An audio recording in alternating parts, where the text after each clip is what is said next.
taas saatesse Venevere elu ja surm. 300 osalejast on alles 4 kõige tugevam. Rasmus, Elisabeth, Margaret ja Lauri.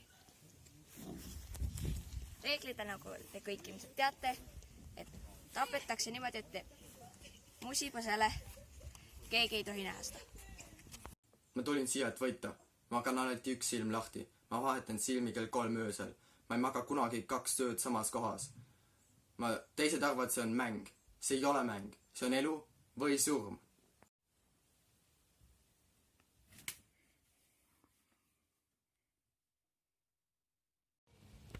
Kallis, kas mul peab tuleb sul välja? Ma tulin siia saatesse sellepärast nagu YOLO ja ma kuulsin, et siin pidi ilgelt fun olema ja nagu ongi. Siin on nagu väga ilusad kohad, kus pilti saab teha. Mu Instagramil oli ilgelt uusi pilte vaja.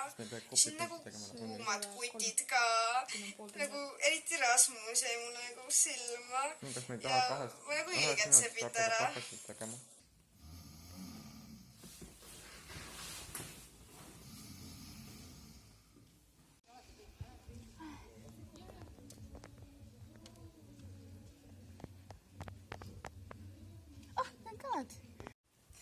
Tšau, mina sattusin siia saatesse sellepärast, et mulle meeldib hästi palju loodus ja ma kuulsin, et siin on kalad tiigris ja siin on linnud laulavad ja siin on hästi palju lilli ja puid ja loodust ja mulle meeldib muru ja siin on üldse hästi tore loodus. Ja mulle nii meeldivad inimesed siin ja kõik on nii tore ja kõik on nii armas ja ma ei tea, spredav ja selline on nii tore siin olla.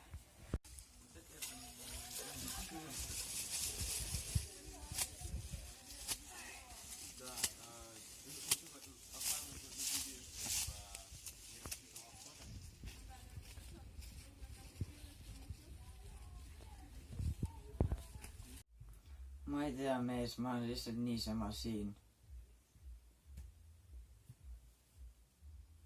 Selle nädala esimene tapmine oli tõeliselt šokeeriv.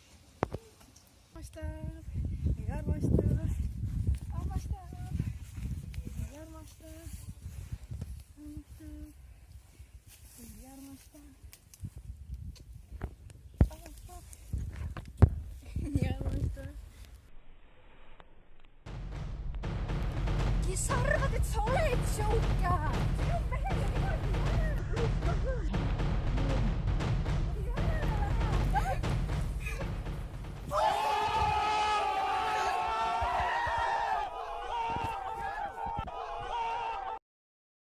See tapmine oli küll ootamatu.